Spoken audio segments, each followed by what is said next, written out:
Dougie. Sam. Set pieces have been a hot topic this season, and many Premier League clubs seem to have taken the "if you can't beat them, join them" track. It's resulted in set piece mania, and they're a central feature of our games now. But are they ruining the spectacle? Nearly a quarter of all Premier League goals have been scored from set pieces. If they rely on corners at times, then so what? It's a valid way to get results in games. It's the part of the game now. You can't deny it, but I do see a shift in the game. Let's talk about set pieces because they're more popular in the Premier League than at any time over the last decade. Does it disrupt the rhythm of the game? Does it disrupt the flow of the game? Is that the kind of football you want to see? It might be. All this talk about set pieces and long throws and all that, it's boring. We haven't just invented this, people. It's always been there. Set piece again! Set piece again! Ole, ole! Hello everybody and welcome to another episode of The Truth. I'm your host, Sam Tighe. Pleased to report I remembered to write an introduction this week, so we're already doing better than last week. Joining me is Dougie Critchley. Hello, sir. Hello, Sam. What have you been up to? Good to be here. Well, as the kids would say, I am coming off an L. I have been roundly defeated in a quiz. I was doing a shoot earlier today for Zach Jalab's channel. I don't think he'd mind me saying this because it wasn't really a spoiler. I was out in the first round. You had 3 quiz questions. There was 20 Premier League fans, all representing a different club. Oh, yeah. Sunderland got drawn against Arsenal. I was up against Rory Talks Football, who is a very big football TikToker who supports Arsenal. First question. Yeah, go on then. Who survived on goal difference in the 2003-04 season? Rory was like... Oh, what? I don't know the answer to that. Portsmouth.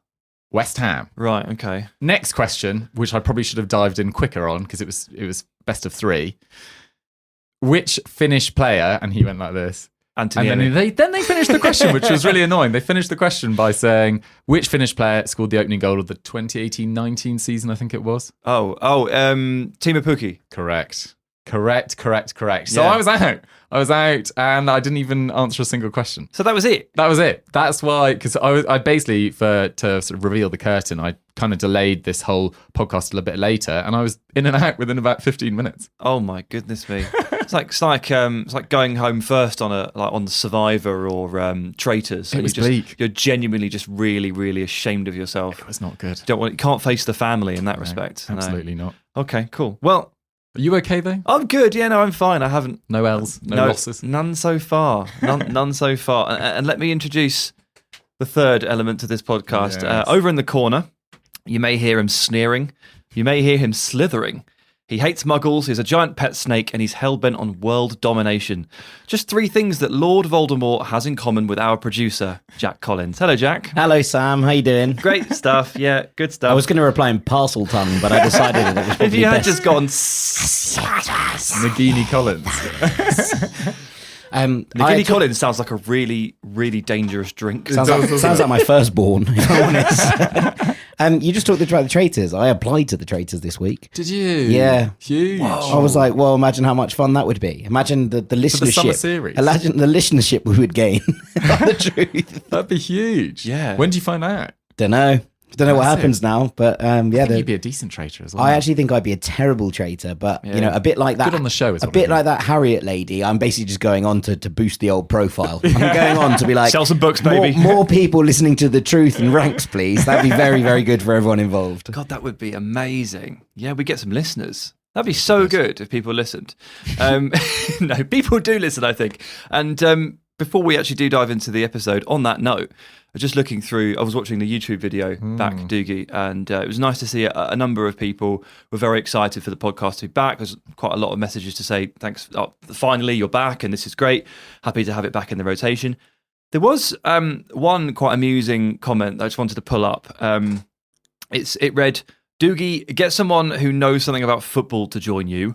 I forgot how good Fernandez is just sums up Jack's level of analysis.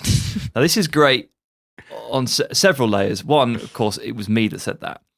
And Jack's taking the flak. Yeah, why am I taking straight? It's because you can't see me. You are the 50 Cent meme right now.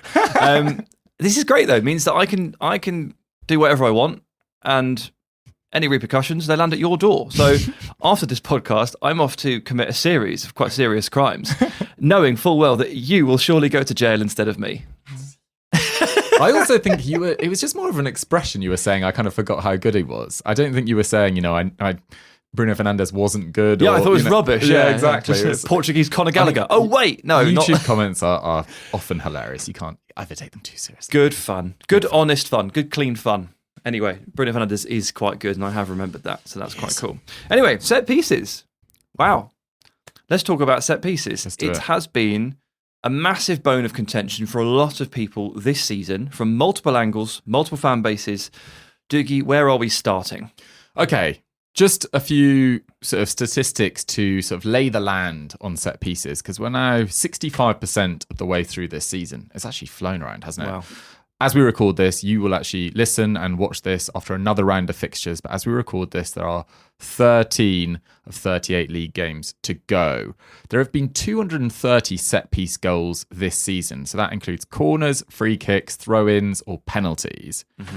230 goals have come from set pieces out of 698 goals. So that's 33% so far this season have come from set pieces. That includes penalties. Which includes penalties. So I think without penalties, have you got that stat? I don't have it without. So without penalties, it's 26.8%. So it's just over a quarter without penalties, I believe. And whilst we are 65% of the way through this season, we've had 81% of last year's tally of set-piece goals scored already this season. Last year, including penalties, is the statistics that I've got, we were at 25% coming from set pieces, including penalties. This year, as I said, 33%.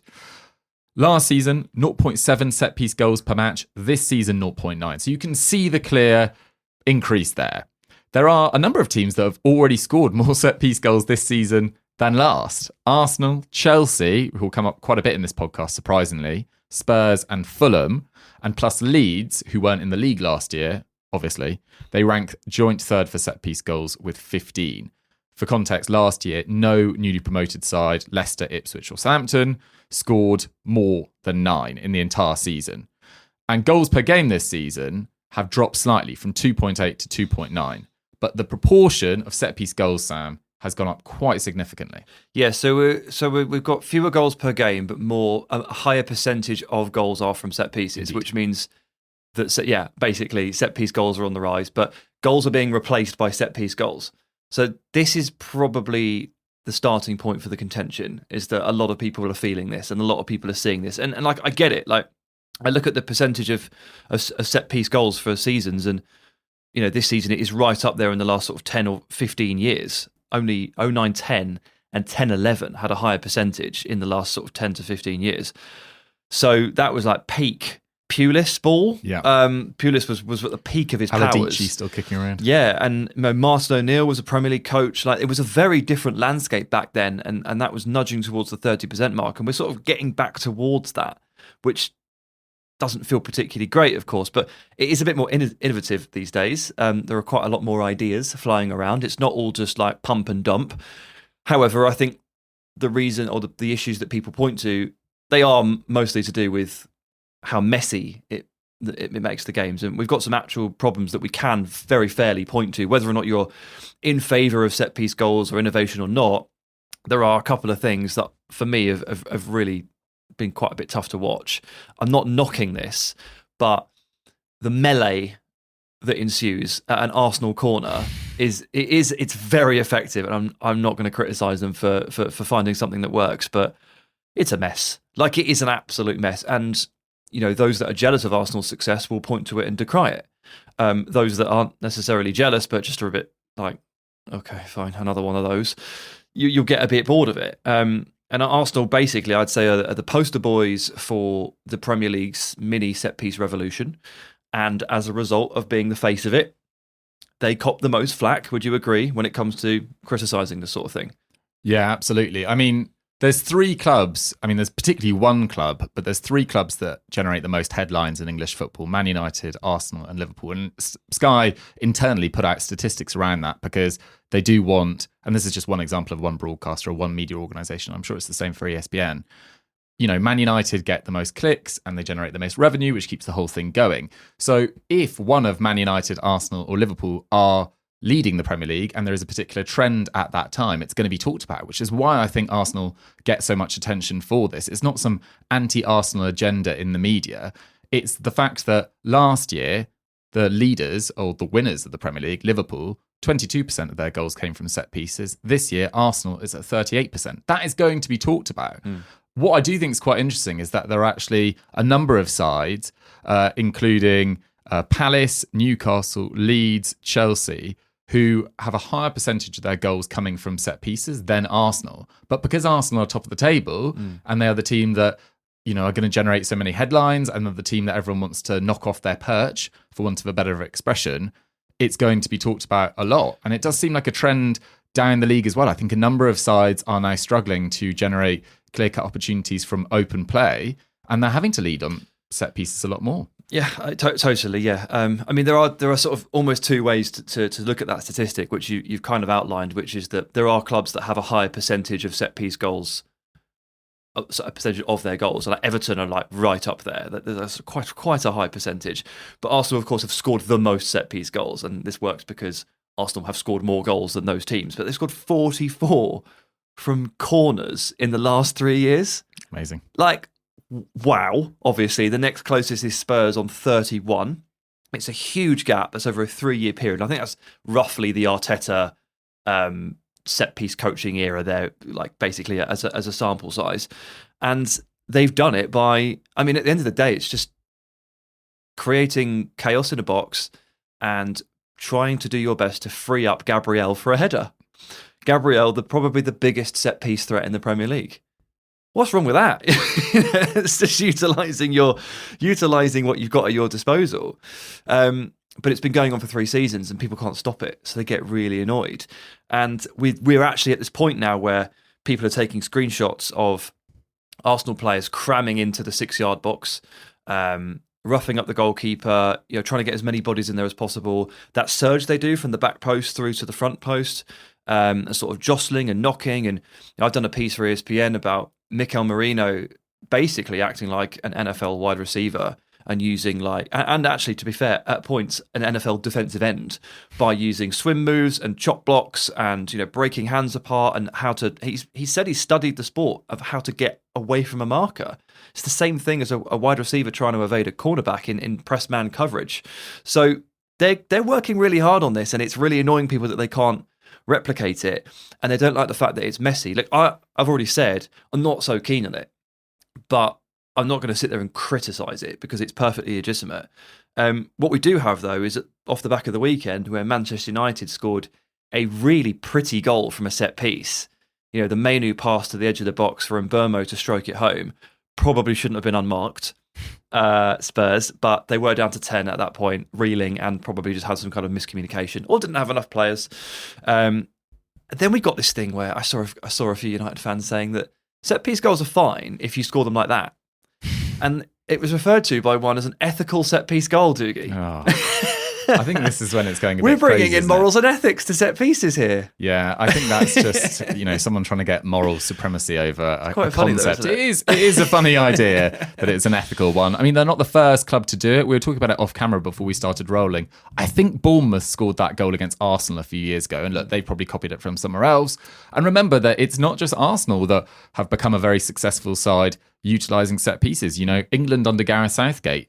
Yeah. For the first, at least for the World Cup in 2018. Oh, yeah, the love train. The love train. Most of our goals were scored from corners or penalties. Yeah. And it took quite a while for Southgate to evolve some sort of attacking sort of mechanisms, etc., and for the rest of those attacking players to become more free-flowing, which eventually did sort of lead to, I think in Qatar 2022, England's attack was much more sort of cohesive by then. So Arsenal aren't the only side. No, and that goal again, that Mbeumo goal, I'm pretty sure I've seen John McGinn score that goal. And Villa as well, a couple of years ago, there's some quotes from Paulo Fonseca, who was managing Lille at the time. Villa had just beaten Lille in the Europa Conference League quarterfinals, I want to say. Yeah, quarterfinals. And basically, Rodgers blocked a Lille player from getting to Ollie Watkins, and Watkins swept around the back and headed it home. And Fonseca after was like, that's a block. He compared it to a basketball move and was like, this is not acceptable. So even 2 years ago, this was bubbling in the sport. And I think it's just the relentlessness of it this season. And I think this is where we can come to next, which is that it is a copycat sport. All sport is copycat. We are in the middle of a bit of a bit of an epidemic on set pieces, mostly because a couple of clubs have been so overwhelmingly good at them that everybody else has decided that they would quite like a piece of that pie. Unfortunately, they're not that good. And so it makes for quite a poor spectacle at points because they're copying it, but they're copying it quite poorly. And I think I'm going to reference the long throws here, mate, because there's a couple of teams that are really good at long throws. And then there are like 17 who are really bad at them, and they're all trying it.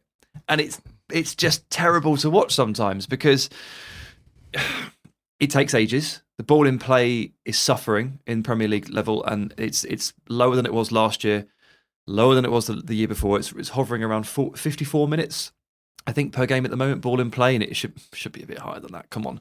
A lot of that is players going from one side of the pitch to another, wiping a ball with a towel, starting a run up, taking a nice big deep breath, holding it behind. And it's like, mate, come on, I haven't got all day. Like, come on. It's quite frustrating to watch. And not to sound all football cliches, but like my pet peeve here is watching one fullback walk from one side of the pitch to the other. They should be legally obligated to run, okay? Or watching a centre-back trot over and do it. So Kevin Danso does it when he's fit. He gives me nightmares. Literally just Kevin Danso walking over to take a throw in. So, just no need for this. So this is a real frustration, and I totally get it from people. It's taking the fluency out of the game. It's taking the joy out of the game. It's taking the ball off the pitch. And what's the payoff? A throw in that barely makes the 6-yard box. Well, this is my hatred of it as well, because unless you're sort of Michael Kayode or one or two others in the Premier League, no one can really get it into that dangerous area anyway. So it's going to kind of in between the edge of the box and the 6-yard box. And you're looking for a player, which I think must be one of the hardest skills to pull off in football consistently, to basically head the ball on the back of their head directly into a dangerous area.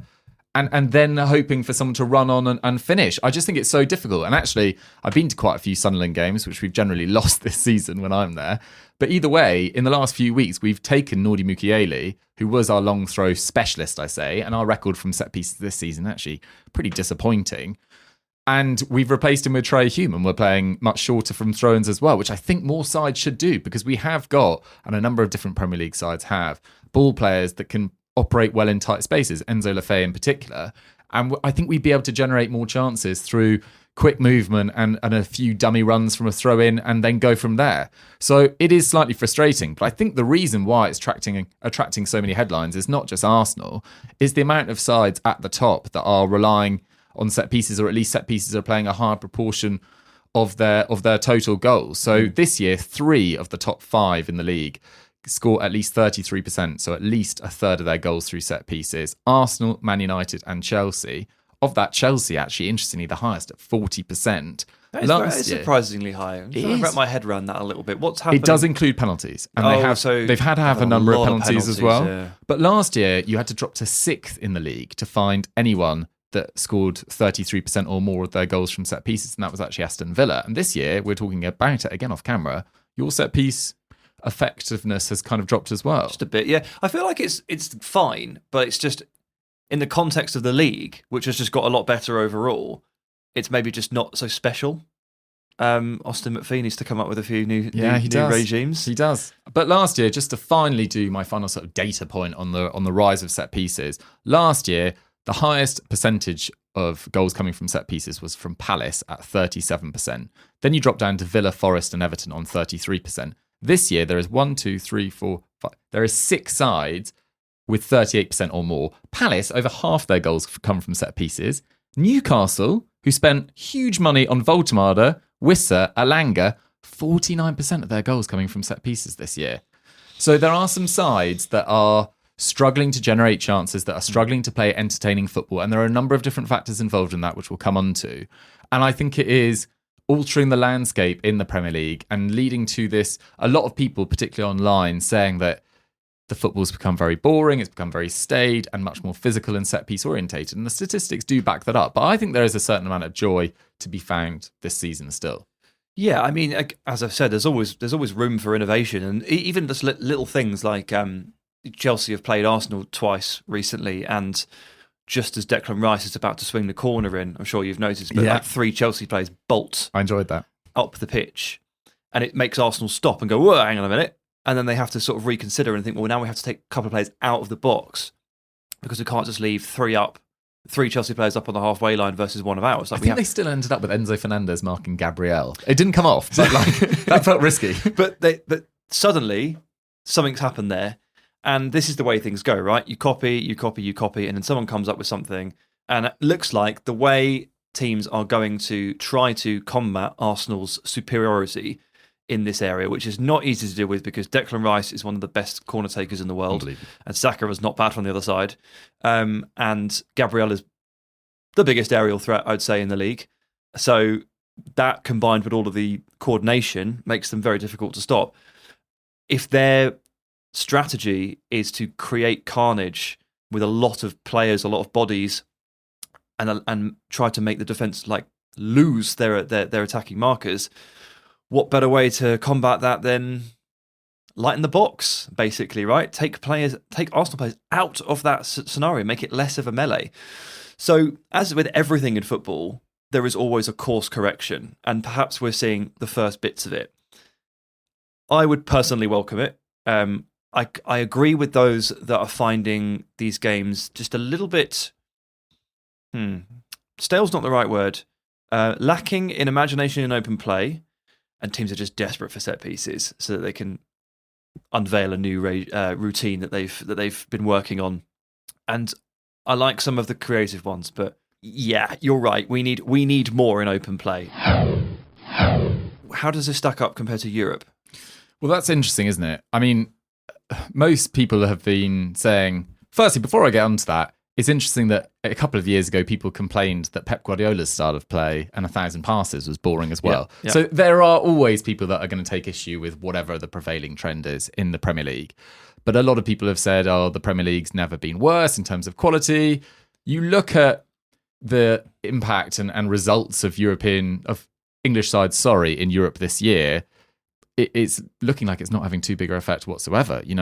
Of the top 10 highest scoring teams in Europe's top 5 leagues, 4 are from the Premier League. But if you factor in goals per game, it's not been as impressive. But then you look at how well they've done in the Champions League. 5 English sides through automatically out of 8 into the last 16. Newcastle finishing 12th. They've still got a decent draw against Qarabag, although that's a difficult away trip. You look at Villa, won 7 out of 8 Europa League games. Forest finished 13th. Then Palace, actually the most disappointing probably out of those sides as well. 10th in the Conference League. And but we are by far and away winning the coefficient ranking, or leading it to get that 5th spot as well. And actually, interestingly, it's Portugal that are second best on average points gained as well. So yeah, against the rest of Europe, it doesn't seem to be having too much of an effect. And it was interesting actually hearing Anthony Gordon the other day, although I did think some of what he said didn't necessarily make sense with each other. But I've said many things across answers that haven't always made perfect sense with each other. But he was basically arguing that a lot more sides come onto you in the Champions League and it's a lot more free-flowing. But then he did also say that the physicality of the Premier League was a big advantage when it came to Europe as well. So it didn't necessarily completely marry up. But yes, I saw him talking about that. Yeah, he sort of tended to say that Champions League teams were a bit more open. Yeah. And there to be got at, whereas in the Premier League that wasn't necessarily the case. Should we just investigate that? Is that true? I'm just going to flick through the table here and just try to have a look at teams who are more likely to sit there versus come at you. So obviously when Newcastle end up playing against some of the top 5, it's going to be an open game for them. It should be an open game for them. Brentford will just sit there. Everton will just sit there. Sunderland sit there generally. Just sit there. Fulham, Jack, will they just sit there? No, which is part of the issue. But, yeah, okay, cool. Yeah. Bournemouth will not just sit there. Palace will. Brighton will not. We're about half and half here. I think we're about half and half. Not every single team in Europe is going to come flying out the gate at Newcastle. So I appreciate what he means. But yeah, the Premier League is a bit mixed in that regard. I think there's a reasonably even middle order there of teams who will come out and step onto you and teams who won't, which should mix things up quite nicely. So maybe not for Anthony Gordon there. But this is something we're going to come on to now with the struggling forwards and maybe the lack of open play threat. I was trying to find a way to write a piece about this for ESPN over the last couple of weeks, and in the end I basically failed because I just couldn't quite nail down how I was going to go about it. And then Miguel Delaney wrote it before me, which was really annoying because I didn't read it out of spite. No idea what you said. I was just really annoyed because he's cleverer than me. Basically, I wanted to look at why so many of the strikers in the Premier League were struggling to score goals, and particularly the new guys or the fresh transfers over the summer. But obviously, like, a lot of focus on Victor Gyökeres there, but even someone like, up until very recently, Ollie Watkins was performing very poorly. Not only were they not scoring many goals, they weren't getting many shots. They certainly weren't getting many good quality shots. And this ties into it all, doesn't it? Because teams are really struggling to create in open play. Why is that the case? What has happened? It's a good question. I mean, firstly, before we get into it, just some stats on it. I mean, last year, Liverpool led the way for shots per game. They're on 17. This year, it's actually Man United on 16.3, lead the way for shots per game. Last year, 4 sides took at least 15.3 shots per game. This year, only 2. Last year, 14 of 20 sides took at least 12 shots per game. This year, only 10. So there has been a dramatic drop down in the amount of attacking opportunities that these sides are getting.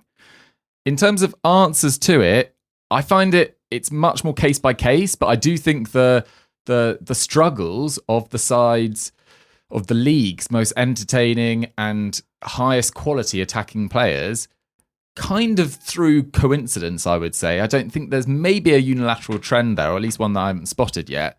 But the fact that you look at the performances of Watkins, Palmer, Foden, Gibbs-White, who had a great year last year as well, Saka, Eze, barely played so far, Salah, Anthony Gordon's really struggled in the league as well.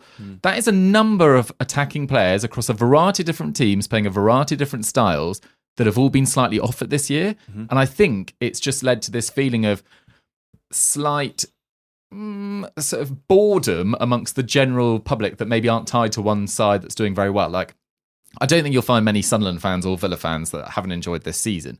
But the general happiness with most football fans, I would say, I mean, I don't have the data, but it feels like it's just naturally lower this season than last.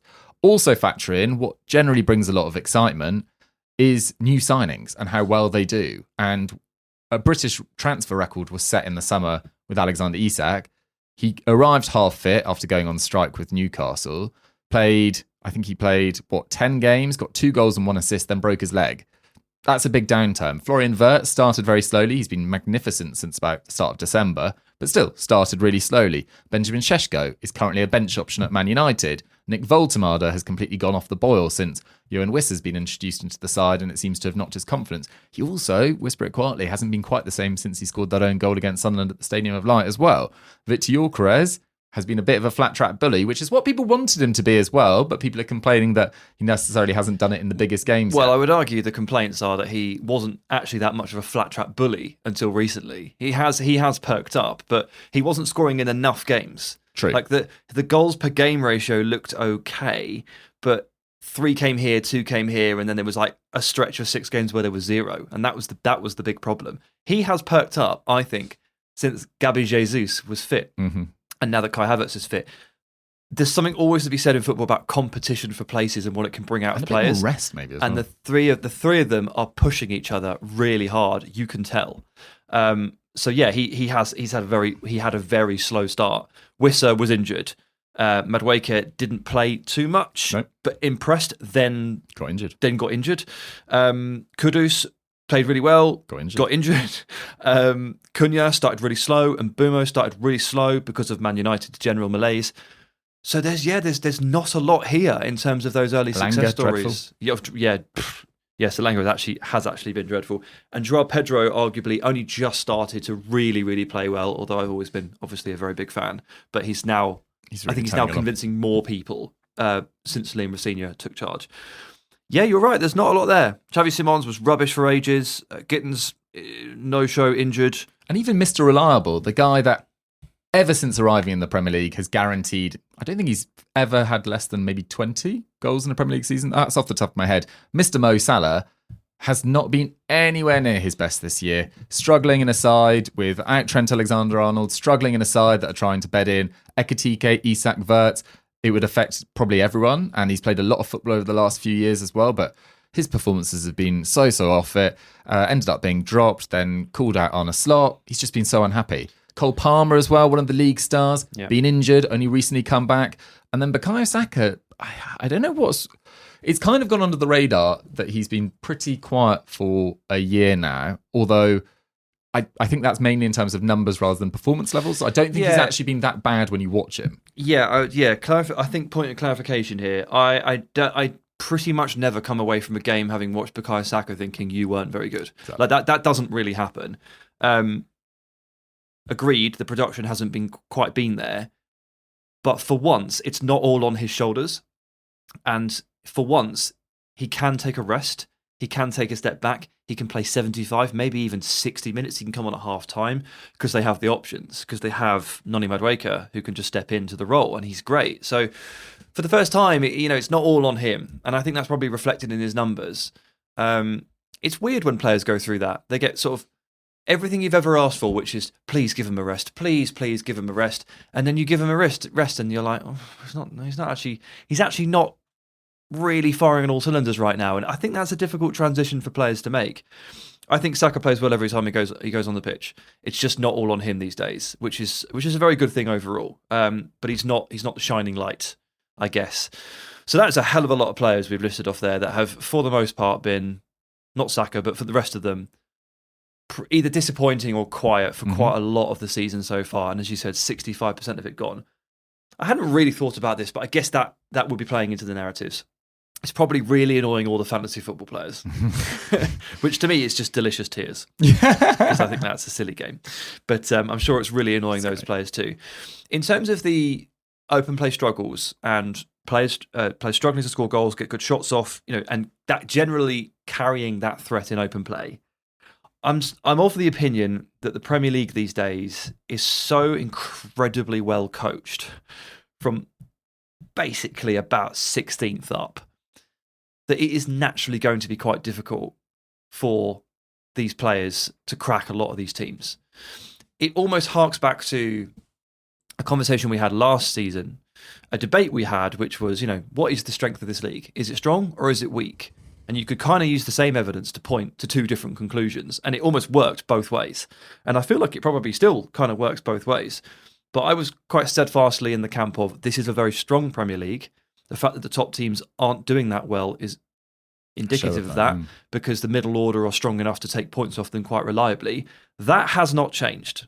Like, this middle cabal of teams that we've been talking about, they are easily good enough to beat Liverpool if Liverpool are even slightly off it. Easily good enough to take a 2-goal lead against Chelsea if they're even slightly off it. It's not that hard for them to put themselves into that position. You only have to look at Brentford sitting where they are at the moment, and some of the results they've had recently. Don't know what happens against Arsenal. We're recording before that, but recently they've picked off some. I mean, they've been to Villa Park and St James's Park and come away with 6 points in space of a week. Man United and Liverpool as well. I mean, so it's hard. It's hard to play against these teams. They're very, very well coached. It's like, look at the caliber of manager at some of these teams. Like, Crystal Palace have got Oliver Glasner, and Bournemouth have got Andoni Iraola, and like, they're managers that have been talked about in the same breath of Man United and those kind of clubs in the last year or so. So, yeah, they set teams up really well. They make it really hard for these players to score goals. Like, it just is. And I think the other part of this is football's very intense. We've lent into the physical and slightly moved away from the technical. And I think that might be what we're watching right now, which is a lot of physical stuff, and maybe we're lacking in the finesse, maybe. That plays itself into the set pieces, doesn't it? That's why now everyone's massive and great at set pieces. Yeah, just on that. Like, this is the element of cyclicality that I think is really interesting about football. I was looking back at, in prep for this podcast, I was looking back at those comments from Jorge Valdano. Now, they're quite famous now. It's from the 2005 Champions League semi-final between Rafa Benitez, Liverpool, and Jose Mourinho's Chelsea. A game that was low on quality. To be fair, they were incredibly well-matched teams. They were both incredibly physical. He described it as shit hanging from a stick, which didn't go that well in the British press. I didn't know we were allowed to swear on this podcast. Well, I might have to beep that, but we'll see how we go.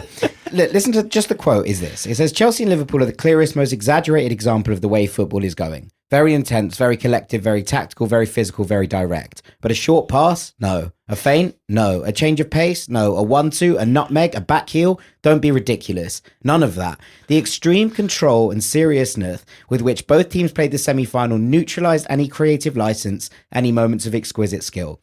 If Didier Drogba was the best player in the first match, it was purely because he was the one who ran the fastest, jumped the highest, and crashed into people the hardest. Such extreme intensity wipes away talent, even leaving a player of Joe Cole's class disoriented.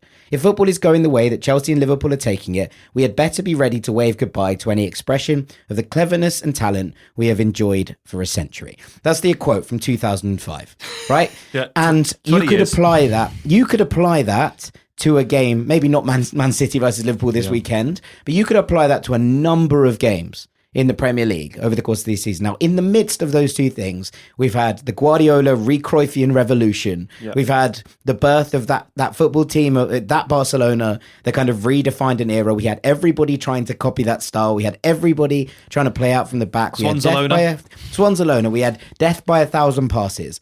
And this is the nature of the beast, right? If you make the game incredibly physical, obviously the two ways you get around that is you score absolute screamers, which we're seeing more of this season, United, or we're seeing teams that have to play for set pieces, and you still have to be in the opposition final third to win set pieces from which you can score, right? Like, you still have to earn those set pieces. Well, I have an issue with people kind of calling out the Arsenal thing more than most, because I'm like, well, they still have to get there. They still have to win the free kicks. They still have to win the corners in order to get to that point. I just feel like we're in that era. And look, you can point to whoever that is. I actually think that the influence of Brentford as a Premier League club, their kind of set piece threat, what they brought to the table, the long throws, the physicality, has shifted the dynamic in the league again, and kind of predates Arteta's move into this kind of style of trying to find those little angles and those little plans of attack that have given them a difference and open up games to allow the players that they want to be on the ball making things happen in a different way. But I do just think we're just in an era of extreme physicality. And in 5 years' time, someone is going to come out and be like, wow, we just passed around everyone and it was really good. And they didn't get the ball and they couldn't get the ball into the final third. And suddenly it will all happen all over again. It is cyclical. Yeah, it is. Yeah. And it won't be 5 years. It will be 2 years maximum. And a team that is full of Vitinhas and Jranevs will just pass their way around the space-jammed supergiants of whoever it might be in the Premier League. If Spain win the World Cup, people will copy it immediately. There's a really good theory piece about the Italian side that beat that Brazil of Socrates and how it heralded this era of Catenaccio in the late 80s. And I find it intriguing to see how those kind of big teams and big nations and the way that a World Cup pans out can actually have that major effect on the way that world football goes for the next 4 years. Oh, it always does. Yeah. I mean, it's the biggest tournament in the world, and if you win it in that style, people will copy for sure. I mean, we've seen it for sure with Spain over the years. I mean, they won it in 2010, and then what was Swanzalona 2013, 2012? So it would have been. So a lot of teams trying to replicate that. A lot of teams trying to replicate gegenpressing at its finest. Probably 5 years later. So it absolutely will work that. And the thing about set pieces is it really works. It's really, really efficient. And I was digging into a piece from my colleague Ryan O'Hanlon on ESPN about set pieces earlier today, and he spoke to a couple of people for his piece.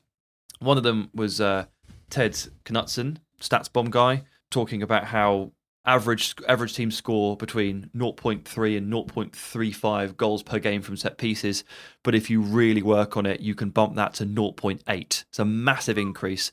And he was part of a team that designed SC Midtjylland's set piece plays, and they scored 25 set piece goals in one season and won the title. And then suddenly everyone in Denmark wanted to do that, and then suddenly someone else wanted to do that, and that's the way it goes. And then somebody else that was quoted in the piece said, we've researched this, and it looks like if you have a very good set-piece regime that can produce a certain number of goals, let's say it does produce 25 goals. You have a set-piece coach and analyst, and you have a set of routines that provide 25 goals from set pieces. That is what people are spending £80 million on a striker trying to find. So just do it at home. You know, we've got a world-class striker at home, and it's actually just a book of set-piece routines. It's cheaper, and more effective to just do that, especially when all the high-price strikers basically don't succeed anyway. So it's just success fueling success. I also think there's an element of, the Premier League last summer lost probably one of the best creative midfielders the league has ever seen in Kevin De Bruyne. Mm-hmm. In the last decade, we've also lost Eden Hazard, one of the most entertaining players to watch in Premier League history. Mm-hmm. We've lost the artistry of someone like David Silva, who that style of footballer doesn't feel like the Premier League's really moved away from in the last 10 years as well. Even lower down the league, you used to have someone like Wilf Zaha, who was just amazing vibes. And there isn't that many Wilf Zahas around anymore. And you look at someone like Kaoru Matomo, could have potentially been that player, had so many injury issues this year. I also think with the Premier League spending so much money compared to the rest of Europe, yes, we've got some decent attackers in this league, but we've also got some really high-quality defenders. If you look lower down the league as well, Spurs have struggled so much. I think a lot of top clubs around Europe would want Mickey van der Ven. I think they'd want Romero. The defenders are their best players. For sure. You look at Crystal Palace in 13th. I think Maxence Lacroix is an excellent player. Mark Gehi's just gone to Man City. Mm-hmm. You look at Brighton with Van Hecker. That's a high-quality central defender. Lewis Dunk has been a very high-quality defender in the past as well. Basically, everyone except for West Ham, Burnley and Wolves have some pretty top defenders in their squad. Everyone likes Murillo. Milenkovic had a very decent year last year as well. Newcastle, when fit, Sven Botman looked like he was going to be a top player a few years ago as well. And Malik Chow, when he's not chronically knackered, which he is right now, Malik Chow was great for the first 4 months of the season. Absolutely. So it feels like, maybe the balance right now, it's tipped towards the defender rather than the striker, particularly with so many of those attacking players we talked about earlier in the podcast being a little bit out of form, a little bit maybe out of favour in some cases as well, and struggling with injury. And you just get a league where it does feel like defence is just slightly ahead right now. So despite all of that star power and attacking talent in attack, the defences are better. Unbelievable. But I don't disagree with you. I think it's a combination of superior coaching. Like the Premier League has some of the greatest coaches in the world, and it's from all sorts of different places, different nationalities and countries flock to the Premier League. They see it as the greatest league in the world. They want to compete there. They want to coach there. They want to coach the best players. That's what the Premier League offers, because it has the most money, so it has the best players. So you've got really good money invested in defenders, really good money invested in the world's best coaches, or a portion of them. Yeah, it's hard to beat that. Yeah. And so when these players are struggling, when Watkins is struggling, when Gyökeres isn't scoring goals and he can't find his way to 3 shots in a game when he used to take 7, that's it. And so what's the tonic? What's the remedy? It's set pieces, and you have to be clever. You have to be smart to outsmart these managers and these routines. The other thing that you just bear in mind is Ranks FC head coach Harry Brooks used to always say the hardest thing to coach is a good attack, is a fluid attack. And the hardest thing in the world is to score a goal. And the hardest thing is to score a goal. So if you have, even taking your point there about managerial things out for a second, if you have all these excellent coaches who are coming up against some of the world's best players and the world's best strikers and the world's best attackers, the easiest thing to do is not outscore them. The easiest thing to do is shut them down, is to make a game really attritional and difficult and make you hard to beat. And I think we are seeing that come into its own, over the course of a couple of seasons. This hasn't been immediate either. This has changed slowly over the course of the last 2-3 few years. seasons, yeah. But I think that there was an absolutely unbelievable Manchester City side who played relatively fluid football before that. And then last year, Liverpool kind of ran away with it by playing a brand of football that had been instilled in them for such a long time. And they played it incredibly well. This isn't to talk down about either that City or that Liverpool side. But as the influence of Jurgen Klopp has diminished, as Pep Guardiola's kind of golden generation at City has started to move away, he has opened the door for teams to maybe think, okay, maybe we can shut them down in a way that maybe they couldn't think about shutting City down 2 years ago, or Liverpool this year compared to last year. And I think that that's effectively opened the door for everyone to be like, right, well, if we dig in here, we might be able to get something. And I think that's starting to play out more regularly than we've seen it before. What I'm also hoping is that I think in the last few weeks, the side that I've probably enjoyed watching the most is probably Man United. And I think a big portion of that is they scored some unbelievable goals. And I was actually watching Match of the Day the other day, and they were doing January's Goal of the Month competition, won by Harrison Reed. Was it all Mateus Cunha in 2nd, 3rd, 4th and 5th, though? It was Cunha, there was Dorgu, there was Harrison Reed who won it.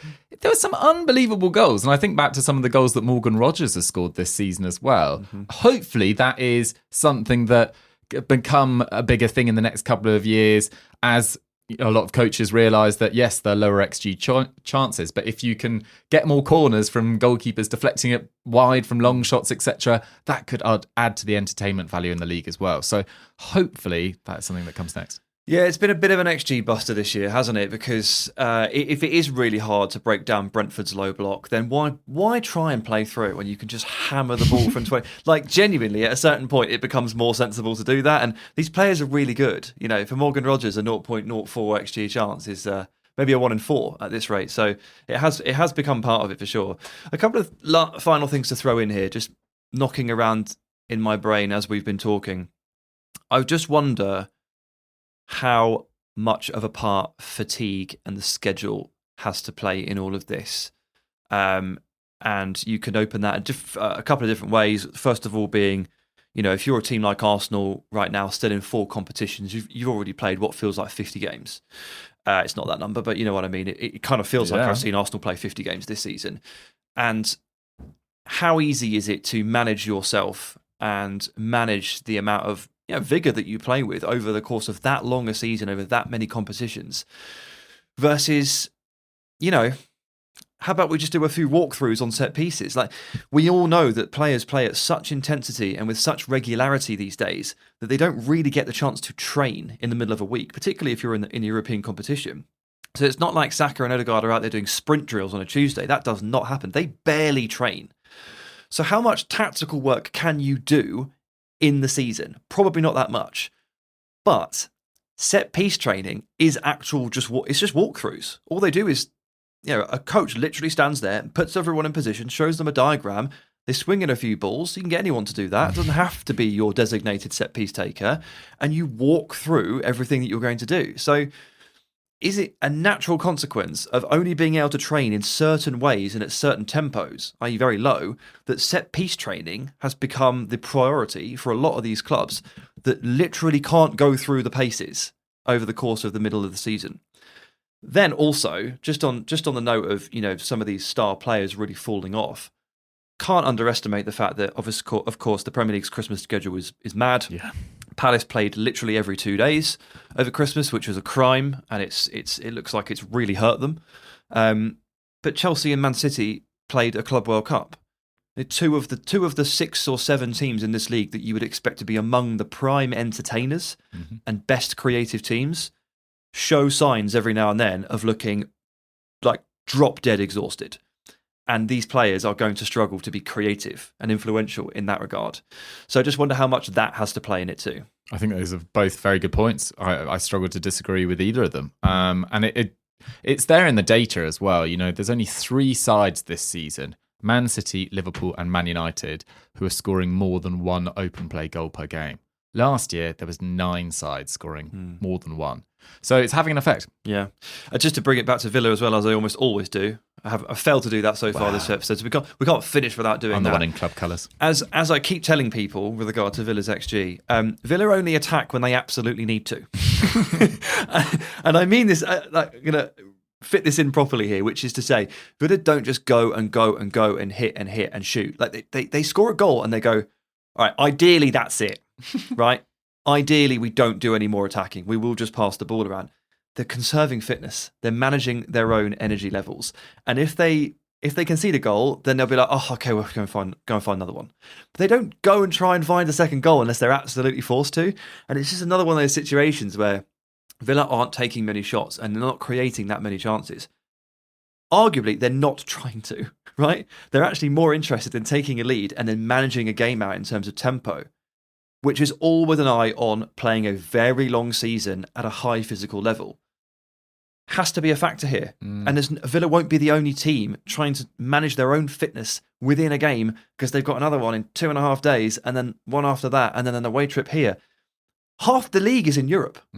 Like, these are unprecedented times for the amount of Premier League clubs that are playing Tuesday, Wednesdays and Thursdays in Europe because of the Conference League introduction and because of the fact that obviously 5th Champions League spot, drip down, Palace success, all that stuff. 9 teams. Like Sundays are the new Saturdays when it comes to the Premier League fixture schedule. because none of them can play on a Saturday. They're not eligible. They're all in action on the Thursday. So this has got to be part of it. Yeah, it's got to be. It's got to be. Okay, I mean, for going forward, my big takeaway of the podcast is we need to find the next Wilf Zaha. I think it could be Yan Diomande or maybe Antonio Nusa, but until he's back in the league, we're going to struggle for entertainment. No, I joke. No, I'm still really enjoying it, but then I'm very biased. But it is undoubtedly the year of the set piece, and as for all the reasons we've discussed in this podcast, I think that's clear why. It's the year of the set piece, and that might just be crystallised by the fact that Arsenal probably go in the league. Oh, this feels risky before the midweek game, Samuel. Oh, but I've been saying it since September. Yeah, and what am I supposed think to it's do? absolutely fine. If Arsenal win the league with this set piece prowess and with such a percentage of their goals coming from this area, not as big as Chelsea. They're not as big as Chelsea, but Chelsea aren't going to win the league. If Arsenal do it, then it will be the year of the set piece. And what will be really funny, and this is where I love being a neutral, because Are you neutral in the title race? I just get to, my team aren't in the title race. I just get to laugh at people. Arsenal took so much crap year on year on year for being soft, for trying to pass the ball, walk the ball into the net, for being weak at set pieces, for not having the bottle, the metal. And now they're getting flack for being strong. It's the complete opposite. So they can't do any right. Well, people forget that Mikel Arteta is a child of David William Moyes, and there's a lot of Moyes in Arteta. I don't think that's the phrase. There you go. Cool. All right. Set pieces discussed. Reasons analysed. I think we gave it a good go. Conclusion drawn, and we wait. We wait in earnest for whatever trick it is in the next couple of years, which resets the cycle. Probably a team of 5'5" ballers born out of the Barcelona Academy, just pass it round all the giants and then beat them 4-0, and everyone goes, you know what, maybe we should bring a bit of technicality back into the game. We need Morgan Rogers to score 3 more bangers, and then I'm pretty happy with where we're going. Okay, that's good. Dougie, thank you. Thank you, Sam. Jack, thank you very much. Someone signed Vitinha. Thank you, Sam. What do you mean someone signed Vitinha? Someone already signed Vitinha. PSG, the European champions. I need Vitinha to come and clean the Premier League. The filter, as I call him. Yeah, fair enough. Me too. I need to see him every single week. Be just like when they signed Bernardo Silva and we got so excited, Jack, because we got to watch him every week. That didn't disappoint, and Vitinha would not either. Right, final thing to say is thanks for listening. Appreciate you. Thanks for all the nice comments last week. It was good to be back, and I'm really glad that you enjoy the show. Happy to slot back into your weekly schedule. Same time next week. See you then.